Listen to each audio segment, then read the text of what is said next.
Une jeune Ivoirienne perd plus de 500 millions d'investissements en voyant son entreprise brûler en fumée du jour au lendemain. C'est ce qu'on va voir dans cette vidéo. Alors, si tu es intéressé par l'entrepreneuriat d'investissement, la vente en ligne ou les achats en Chine, je t'invite à t'installer et à t'abonner si ce n'est pas encore fait. Et je te dis après le jingle.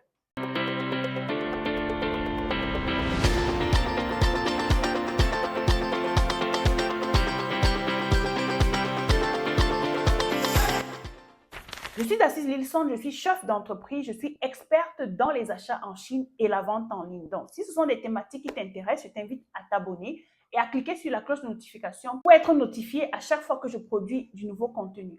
Alors, dans cette vidéo, je vais parler de l'histoire de Daisy. C'est une jeune Ivoirienne chanteuse qui a décidé, et investisseur, n'est-ce pas, en Côte d'Ivoire, qui a décidé de se lancer dans le domaine du bazar. C'est vrai que déjà, c'est un domaine qui n'est pas facile, n'est-ce pas? C'est une niche super corsée et elle a décidé de se lancer dans cette niche-là à côté de deux gros porteurs qui étaient dans le même domaine. Donc, et de temps à autre, elle lançait des vannes comme laissez-moi respirer, je cherche juste mon argent. Et qu'est-ce qui s'est passé? Ça, c'est d'après ce que je vois sur Internet. Qu'est-ce qui s'est passé? Les deux investisseurs, ces deux concurrents ont décidé de l'appeler pour lui dire voilà, viens en cause.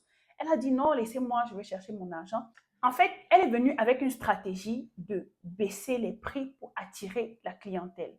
Et tout naturellement, lorsque tu veux acheter quelque chose et que tu vois des concurrents, et parmi eux, il y a quelqu'un qui a des prix plus bas et qui propose plus ou moins la même qualité, forcément, tu vas aller vers la personne qui propose des prix plus bas avec une bonne qualité.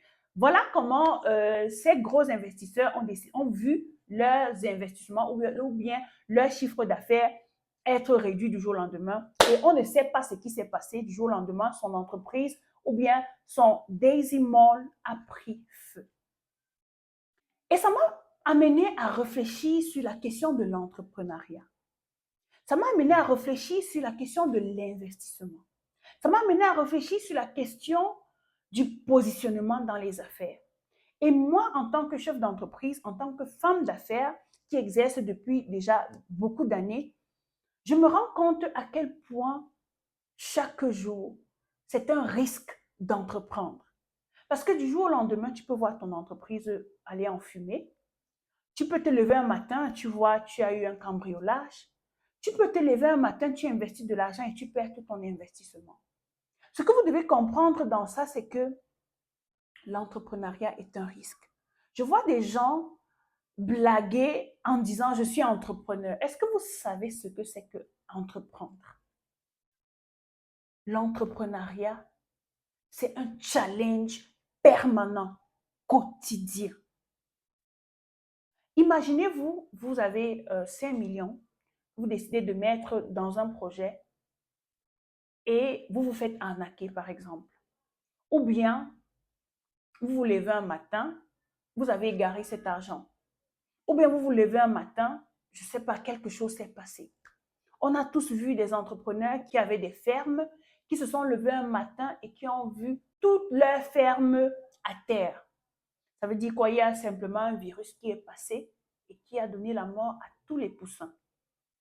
Il y a un virus qui est passé et qui a donné la mort à tous les porcs ou les porcelets qui étaient dans la ferme.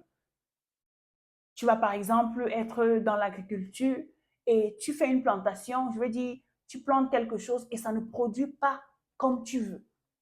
C'est de l'argent qui part. Mais ce que je veux vous dire ici, c'est que ça demande de la niaque, ça demande du courage, de la volonté pour entreprendre. On ne se lève pas un matin, on se dit entrepreneur. Ce que vous faites, la vente des petits trucs, c'est pas, en fait, c'est l'entrepreneuriat, mais à petite échelle. Pour entreprendre, ça demande de mental d'acier. Je suis sûre que beaucoup parmi nous, si nous avons investi ce genre de montant, 500 millions, et qu'on se lève un matin, que cet investissement a brûlé, beaucoup seraient déjà dans les morgues.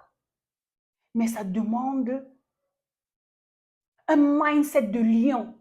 C'est pour ça que tout le temps je parle de lion mindset, parce que l'entrepreneuriat, ce n'est pas pour les bébés. L'entrepreneuriat, c'est pour les personnes qui sont préparées. Parce que quand tu décides d'investir, tu t'attends à tout. Ça peut marcher comme ça peut ne pas marcher.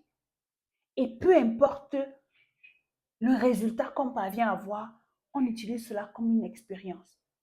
Alors ici, je veux donner la force à notre sœur ivoirienne, notre lionne, qui a décidé d'investir, mais malheureusement, qui se retrouve dans cette situation. Ma chérie, je te donne la force. Reçois vraiment la force parce que ce n'est pas évident de traverser tout ce que tu es en train de traverser en ce moment. Psychologiquement, émotionnellement, physiquement, ce n'est pas évident pour toi. Et je tire également un coup de chapeau à toutes ces personnes qui se lèvent et qui décident de changer le cours des choses. Peut-être que tu viens d'une famille pauvre, je ne sais pas, je ne connais pas ton passé, je ne connais pas tes conditions, je ne connais pas comment tu vis, mais je dis peut-être que tu viens d'une famille pauvre et tu as décidé d'être celle-là qui va sortir sa famille de la pauvreté. Malheureusement, ceci t'arrive. Mais je dis, ce n'est pas facile. Je compatis, ce n'est pas évident. Je salue le courage de toutes les personnes qui se lèvent et qui décident d'investir. Même comme on se retrouve dans un continent où on n'encourage pas l'entrepreneuriat, en principe, sous d'autres cieux, lorsqu'on voit des personnes comme ça qui veulent investir, vous allez voir toute la population qui se met derrière ces personnes pour les encourager. Mais ce n'est pas le cas dans nos pays, en Afrique. On est beaucoup plus frustré par la concurrence plutôt que de voir le développement ou la contribution au développement de l'Afrique que les uns et les autres se battent pour apporter. Mais je vous donne toute la force. Je vous donne vraiment, je vous encourage à ne pas baisser les bras. On dit que la gloire de la deuxième maison sera plus grande que celle de la première. Alors, cher Daisy, je t'encourage, je te donne toute la force dont tu as besoin pour te relever et pour continuer parce que les vraies choses ne font que commencer. Parfois, c'est quand tu tombes que tu trouves la force de courir à nouveau. Donc, peu importe le domaine dans lequel, toi qui m'écoutes en ce moment, peu importe le domaine dans lequel tu investis, dis-toi que tout peut arriver du jour au lendemain, mais sois armé mentalement. Sois armé mentalement en te disant, je suis prête à me relever. Parce que le plus important, c'est l'objectif, c'est la mission que tu as à accomplir. Le plus important, c'est l'impact que tu vas avoir sur la génération. Alors dis-toi que si du jour au lendemain, quelque chose arrive et que tu décides d'abandonner, regarde aussi toutes les vies des personnes que tu es en train d'impacter positivement ou négativement. Il faut également voir les choses dans ce sens-là. Ne pas abandonner. L'abandon, c'est pour les faibles. Alors, une lionne ou un lion qui investit, peu importe ce qui arrive, ne doit pas abandonner. Regardez Jack Ma. Pour le simple fait qu'il ait dénoncé la Chine par rapport aux finances, on l'a éteint. On ne le voit plus, on n'entend plus parler de lui. Mais ça ne veut pas dire que Alibaba a fermé. Aujourd'hui, beaucoup de personnes achètent sur Alibaba, sur 1688, sur Taobao, sur tout. On a les moyens de paiement Alipay grâce à Jack Ma. Parce qu'il a eu une vision. On ne va pas dire que ça a été facile dès le départ. Regardez Jeff Bezos, regardez toutes les personnes qui entreprennent aujourd'hui. Elles ont toutes eu des challenges. Et c'est comme ça que moi je vois les choses dans mon business. C'est pas rose tous les jours, c'est pas facile tous les jours, mais je tiens bon. Et je vous dis, tenez bon, parce que c'est votre réussite, c'est votre capacité à vous relever qui fera de vous la femme forte ou l'homme fort que vous êtes. Alors, peu importe les tragédies que vous pouvez vivre dans votre business, je vous encourage à vous relever et à continuer à courir parce que le chemin est encore long. On n'a même pas encore commencé à exploiter le potentiel de l'Afrique. Et si on commence à abandonner maintenant, c'est à notre perte. On va laisser les autres venir conquérir le terrain, saisir nos terres et faire de ça ce qu'ils veulent. Non, nous sommes les dignes fils et filles d'Afrique et nous devons nous lever, nous devons nous battre pour faire ce qu'il y a à faire. Et ici, je vais interpeller l'État. S'il vous plaît, apprenez à encourager la jeunesse qui se lève pour entreprendre. Parce que ça contribue au développement de nos pays, de l'Afrique. Si nous décidons d'abattre toutes les personnes qui se lèvent pour entreprendre, que deviendront nos pays? Que deviendra l'Afrique? Donc, s'il vous plaît, n'abandonnons pas.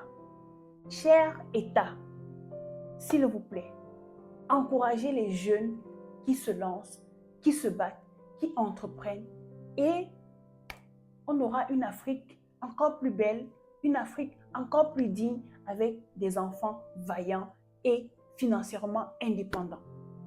Donc, c'est ce que je voulais partager avec vous dans cette vidéo. Si vous avez une pensée par rapport à cela, si vous avez une force à donner à Daisy, j'ai entendu des personnes dire qu'il fallait qu'on ouvre une cagnotte pour l'encourager. Vraiment, s'il y a des choses comme ça, ce sera une bonne chose pour la pousser, pour l'encourager à se relever. Donc, dites-moi ce que vous en pensez dans les commentaires. Je voulais juste partager cela avec vous et donner une force à notre sœur pour qu'elle n'abandonne pas. Je vous donne rendez-vous à la prochaine vidéo. Ça fait mal, les amis, ça fait mal. D'ici, je peux déjà ressentir la douleur qu'elle peut ressentir en ce moment. Ça fait mal. Et je vous dis à très bientôt pour la prochaine vidéo.